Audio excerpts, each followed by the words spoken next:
Какво става с тези катастрофи, бе, хора? То не бяха постоянно вдигане на глобите, повече камери, повече проверки на всеки ъгъл, въведоха средна скорост отсечки, започнаха да взимат книжката за най-малкото нарушение. И след всичко това продължаваме да четем ден през ден за поредната тежка катастрофа и то не дай се Боже да има жертви.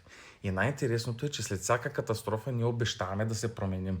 До следващия момент, в който продължаваме да не даваме предимство, продължаваме да натискаме гъста колкото можем, продължаваме да изпреварваме неправилно, продължаваме да караме безразсъдно и най-лошото е, че има доста хора, колеги шофьори, които продължават да се качват зад волана след употреба на алкохол, наркотични вещества или тези прословути балони с райски газ, които си мислех, че ме е минала модата, но явно не.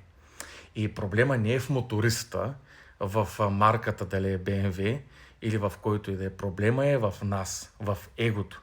И докато продължаваме да се избиваме комплексите на пътя и да доказваме колко сме велики зад волана, да си храним фалшивото его, ще продължаваме да броим катастрофите, вместо да ги предотвратяваме.